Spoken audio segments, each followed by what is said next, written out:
Hi, my name's Amy. I'm here today with my colleague Cassie. and we're going to be talking about antibiotics in the dental world. I'm going to start off by talking about some contemporary uses that we would see every day in the office or in a clinical setting. And then I'm going to talk a little bit about antibiotic resistance, which is on the rise in the dental world right now. And then I'm going to turn it over to Cassidy, and she's going to be talking about some alternative approaches. All right, so let's dive right in. As far as contemporary uses, we know that antibiotics are typically prescribed for two reasons, either for a prophylactic measure or for the treatment of dental infections. As far as a pre-medication, antibiotics are the most commonly used medications for the prevention of bacterial infections. They're typically indicated for prosthetic joint replacements and cardiac conditions that can lead to infective endocarditis. ADA issued a statement saying that antibiotic pre-medication is no longer indicated for prosthetic joint replacements. However, if there has been any type of complications in the past, the patient might need a PCP consult before dental treatment for that. And then the second use of antibiotics would be for the treatment of infections, where it could be an abscess before oral surgery, where you're trying to limit the bacterial load. Currently, antibiotics of the penicillin class, such as penicillin and amoxicillin, are the most commonly used to help treat dental infections and the most prescribed as well. And then we found these interesting facts from several articles that said, as far as the most frequently prescribed antibiotics go and who is prescribing the most antibiotics, it says that when taken together, general dentists and dental specialists are the third highest prescribers of antibiotics by volume, which we thought was really interesting. When taken alone as a subset of dentists, maxillo and oral-facial surgeons were the highest prescribers, which makes sense. And then down here, I just have a little pie chart of how many of the amount of antibiotics that are most frequently prescribed. Over here, you can see amoxicillin is 57%. It's the largest that is given out to patients. And then goes clindamycin, penicillin 5. And then azithromycin is only at 5%, which we thought was surprising. But it makes sense. Amoxicillin is usually number one prescribed, unless someone has an allergy, of course. And then I'm going to jump over to this, where it says drugs versus bugs. So we just put the top three most common. Amoxicillin, like I said earlier, it's the most commonly prescribed antibiotic in dentistry. And it's usually prescribed for 10 to 14 days, depending on the severity of the infection. And then we'll jump down to clindamycin. And it's consistently effective in the treatment of infections involving a wide spectrum of facultative and strictly anaerobic bacteria, which we found to be very interesting. So it's a really good antibiotic for the treatment of periodontal disease and harder to reach bacteria. And then azithromycin. It's currently recommended by the American Heart Association as an alternative to penicillin, along with clindamycin for prophylaxis of infective endocarditis in adults. And then a little fun fact about azithromycin, it normally only needs to be taken once daily for 3 days. This is because it has a long half-life and good tissue penetration. Following a dose of 500 milligrams once daily for 3 days, significant tissue levels will persist in most tissues for a week to 10 days. The reason why we like azithromycin is because it usually has a higher patient compliance as well, because it only needs to be taken once a day. And then kind of what we discovered with these antibiotics over here is that there's a rise in the dental community of antibiotic resistance. So we found that the CDC conservatively estimates that there's 47 million prescriptions of antibiotics done in dentistry, which is 30% of outpatient prescriptions. And they indicated that it's unnecessary for that 47 million people.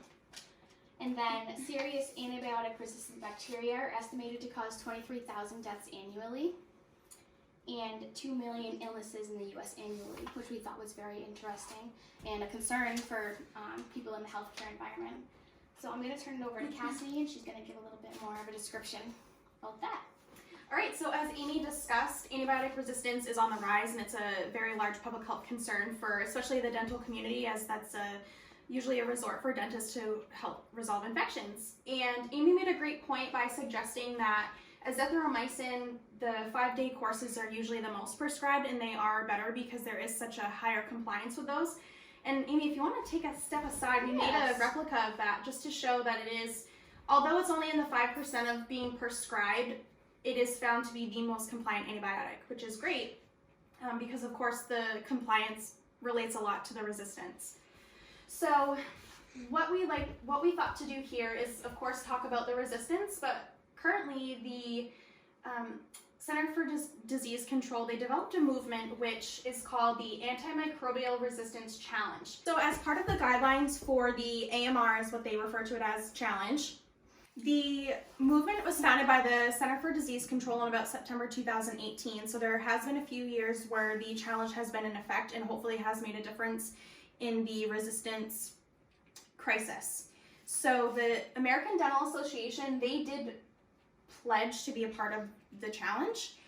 So what the movement guidelines are considered is that it should be recommended against using antibiotics for most pulpal and periapical conditions, but instead recommends the use of conservative dental treatment, and we'll talk about that later, and if needed, over-the-counter pain relief such as acetaminophen, ibuprofen, of course, with whatever a patient can withstand as far as allergies go or any other medical conditions. And also, there are reserves to use as far as when to prescribe the antibiotic, and we will get to that later. So as far as conservative dental treatment goes, so of course instead of prescribing antibiotics, they should prioritize trying to do some of these types of treatment.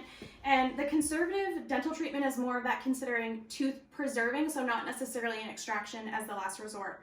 So some of the treatment that was involved is pulpotomy and pulpectomy. Both of these are commonly used in primary dentition to help maintain the spaces for the adult dentition to erupt, and also as a temporary solution while those teeth are forming.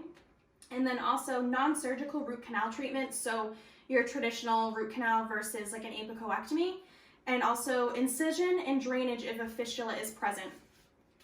Although the movement to reduce the antimicrobial resistance is important, and it's good to establish this now to prevent any serious crisis. So another valid point from the American Dental Association was not only to reserve antibiotic prescription just because of the antibiotic resistance, but also a good point was made that usually necrotic tissue ceases to receive blood supply, therefore systemic antibiotics are not likely to reach the site of infection. So therefore you're creating resistance by it not being affected on the area, the localized area.